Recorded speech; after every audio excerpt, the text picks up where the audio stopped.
about 35 miles southwest of Redwood Falls in our school district.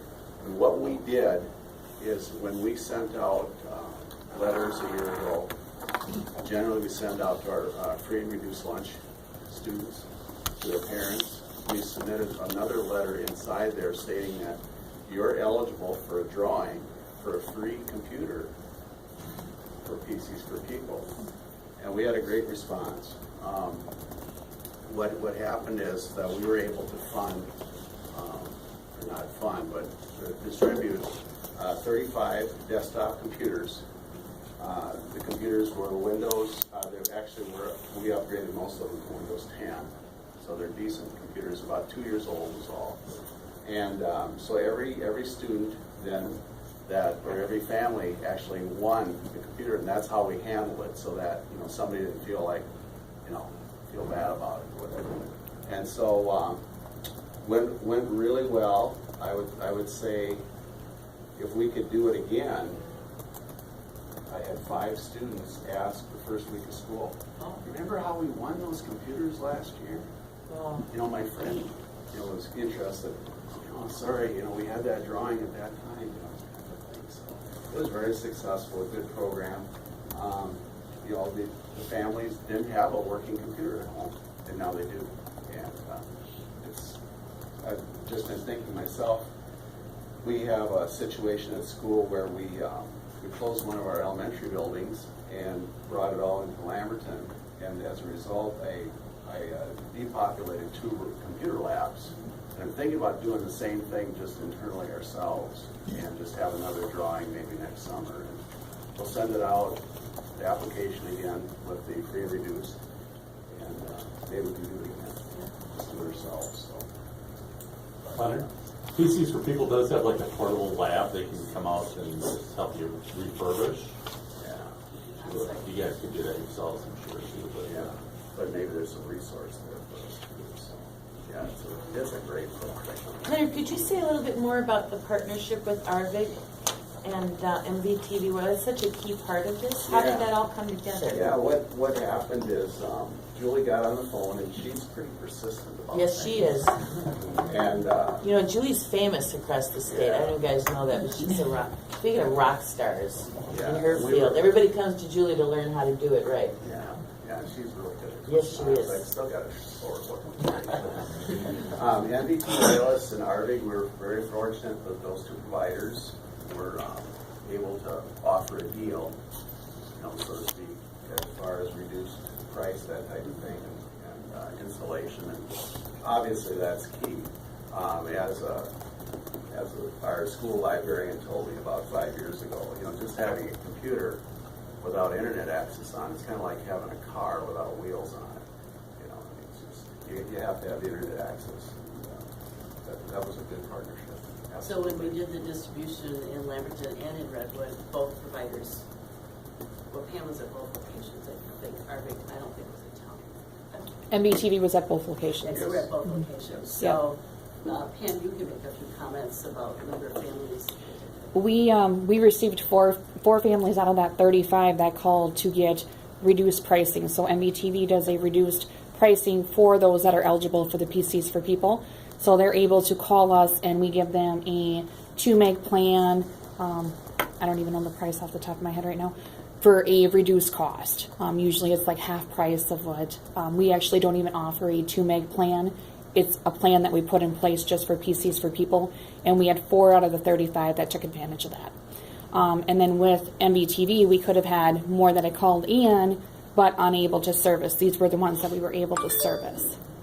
Pam, I'm going to follow up with a crass question, and my motive is because we don't want cars without wheels in the garages around the state. So what's in it for MVTV? Why does your company partner in this way? Looking for Because communities to be able to explain to other partners why it's a good idea. It's another way to help those that don't have the connectivity. I mean, this is for school kids that need it. If the families cannot afford a computer, they cannot afford internet, we are doing whatever we can to make sure that they can afford it. We believe as MVTV that every household should have internet and a computer. Then after the discount period, did people keep their connections? You know? There really is no discount period. It's whatever. I mean, MVTV, we don't have contracts, and that goes with the PCs program as well. They are eligible as long as they stay with MVTV and stay with that plan.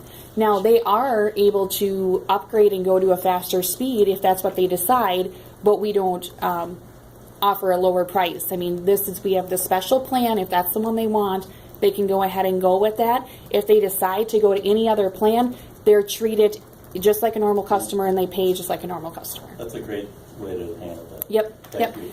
Yeah, absolutely. And we just think we love working with PCs for People. We have been to several locations, not only just in Redwood County, and we actually follow them around. I mean, Sam just goes, "Oh, good Lord, it's the MBTV people again."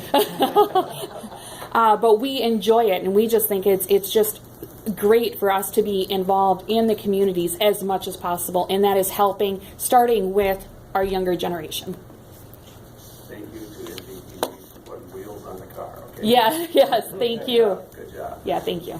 Paul and Terry, how many did you donate back? You know, when you got your computers, you donated some of yours back to the PCs. I think 14 of ours went to the PCs for People, and then 6 went to another place. I'm just saying, they actually came on site. They were in the area and they came on site and they backed up the door and we loaded up a lot of equipment that they could use. Yep. And I would highly suggest that for every business. We started doing that as well. If you guys are upgrading or anything like that, give them a call. They have drop-off locations. We know Sam's schedule pretty well, so we can actually meet them with you. If you need us to go ahead and pick those up, MVTV is more than welcome to do that as well and to deliver those to where they need to go. So if you are looking at upgrading your computers and need somewhere for those to go, let us know. We would be more than happy to get you in the right direction for that. They can provide you a certificate of destruction. They are certified to offer that. So if there's any data concerns on the old PCs, they got covered. So.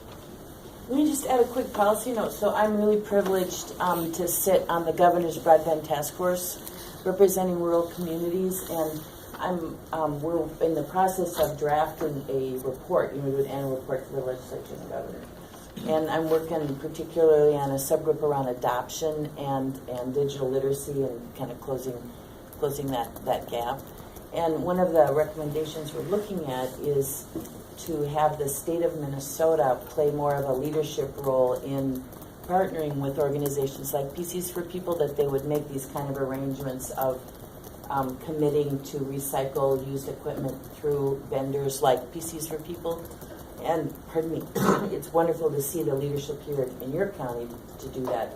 But think of the implications from a systems perspective if the state, think of all the equipment that they've got, could model creating those kind of recycling relationships with organizations like PCs for People. And I'm looking at you guys too in the tribal government, but you guys go through lots of equipment. We actually do.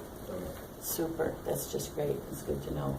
Yeah, I want to stress that the machines that were sent out were quality machines. Some were loaded Windows 7